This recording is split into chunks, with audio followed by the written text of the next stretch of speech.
Dans Nevernest to Evernest, on a un système de build très sympa qui s'appelle les consoles. Mais alors, comment ça marche? Cette vidéo est faite pour toi. L'équipe, la famille, bonjour internet, j'espère que vous êtes tous extrêmement bien ici, Pomme de Terre, pour vous servir comme d'habitude. Et en effet les amis, première vidéo de la chaîne YouTube depuis la reprise. Je suis très heureux de vous retrouver sur ce jeu Nevernest to Evernest, c'est le jeu que je joue énormément en ce moment. En plus de ça, à l'heure où je vous parle, je viens d'être promu créateur de contenu sur le jeu. Alors actuellement, comme ils disent, niveau 0, mais ça pourrait augmenter au fur et à mesure. Donc c'est pour ça, n'hésite pas à t'abonner, à lâcher ton petit pouce bleu. Je vais faire aussi à l'avenir des vidéos guides, des vidéos invocations. On va avoir plein de créations de contenu à faire autour de ce jeu. Tu peux également nous rejoindre sur ma chaîne Twitch juste ici. Je suis régulièrement en stream sur le jeu. Avant qu'on commence et qu'on aille vraiment dans le vif du sujet, je vous donne 2-3 petits conseils. Déjà, attendez d'être au moins niveau 30 de chasseur, mais alors pourquoi? À ce moment-là, vous voyez, je suis niveau d'ascension numéro 3, mais c'est vraiment le strict minimum, car c'est là que vous allez débloquer cartouches et modules de rang S tier. Et pourquoi j'ai dit que c'était le strict minimum? Car pour les modules, c'est bon, vous pourrez les farmer sans problème. On verra ça plus tard dans la vidéo. Mais alors pour les cartouches, c'est pas vraiment le must du must à farmer. En fait, ces cartouches, vous les farmez au terrier du lapin dans le quartier de New Erland. Et alors en bas, vous voyez juste ici, vous allez pouvoir observer qu'il y a plusieurs niveaux. Niveau 40, niveau 45 et niveau 50. Et le plus optimal, ce serait d'atteindre au moins le niveau 50 pour avoir un taux de drop potable. Car oui, au niveau 30, vous voyez très bien que vous débloquez effectivement les cartouches de rang S tier. Mais alors le taux de drop, les mecs, c'est pas ça, hein. Je les farme depuis que je les ai sans dépenser mes solutions anti-bruit qui vous permettent de regagner des pixels le personnage. Et si je peux être tout à fait honnête, j'en drop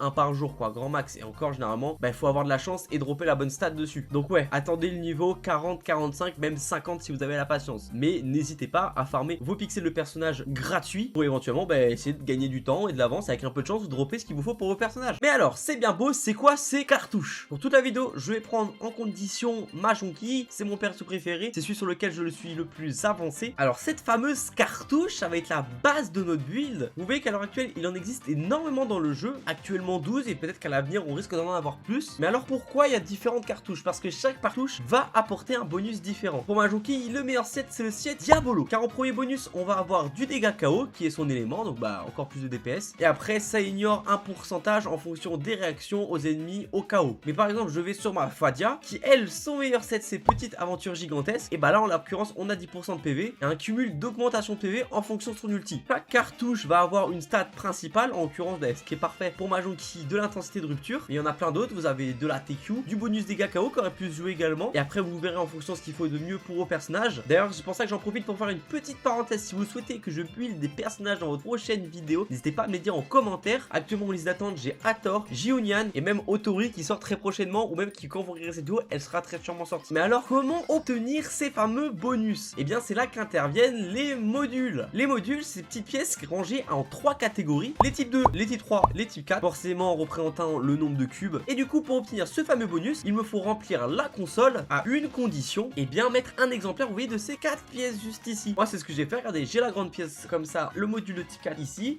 j'ai un module de type 2, j'ai un module de type 3 comme celui-là, et un module de type 2 comme celui-ci également, qui fait que vous voyez que j'ai réussi à atteindre tous les objectifs pour avoir les bonus. Petite spécificité aussi, et alors je me suis permis de déplacer ma cam car vous avez un troisième petit bonus à voir, faut le lire, hein, faut le voir. Je l'avais pas vu la première fois que j'avais parlé de ce sujet. Et bien c'est qu'en l'occurrence, mais là ça représente le personnage, vous allez avoir une petite quête secrète pour avoir encore des meilleures stats. Là en l'occurrence, mettre chaque module de type 3 va augmenter mon bonus de dégâts KO de 10% pièces. C'est pour ça que j'ai priorisé à chaque fois des pièces de modèle type 3 pour remplir ma console. Là on est sur Google, je me permets de vous conseiller un petit site, ça va être celui-ci, GameWeek.co. À chaque fois il va vous proposer les meilleures consoles à faire pour profiter des meilleures stats et en même temps de vos bonus. Donc remplir le premier objectif de mettre l'exemplaire de chaque pièce, en plus de le deuxième objectif du personnage pour avoir un maximum de stats bonus. Et après tout simplement c'est à vous de farm les meilleurs modules pour vos meilleurs personnages et ainsi débloquer le maximum de stats. Dernier petit point important, où se farm ces fameux modules? Et bien c'est toujours dans vos catégories console, vous allez dans la petite touche juste en bas rembobinage, et là ici va s'ouvrir une petite interface avec 3 niveaux, facile, normal, difficile. Mais remarquez un truc, c'est que la monnaie est différente à chaque fois. Mais bien c'est là qu'entre guillemets c'est le système un peu d'invocation de modules. Et à partir vous voyez du niveau normal, vous avez moyen de custom si vous le souhaitez pour mettre les pièces de votre set pour vraiment prioriser ça. Ces fameuses pièces juste ici, vous les farmez également au niveau du terrier des lapins en même temps que vous farmez les cartouches. Et après voilà les amis, il n'y a plus qu'à, il faut farm, il faut theorycraft, il faut se renseigner. Mais vous êtes à présent des pros du build sur Nevernest to Evernest. Donc si la vidéo t'a plu, n'hésite pas à t'abonner, à lâcher ton plus gros pouce bleu, ça me ferait extrêmement plaisir. On est en route vers les 200 abonnés. Et puis n'oublie pas, n'hésite pas à me dire en commentaire si tu veux que je priorise des personnages à build. Tu seras au courant des meilleures armes, des meilleurs teams, des meilleures cartouches et en même des meilleurs puzzles. Tout ça, ça se passe dans l'espace commentaire. Je vous dis à la prochaine. prochaine. Ciao tout le monde, c'était Pomme de Terre.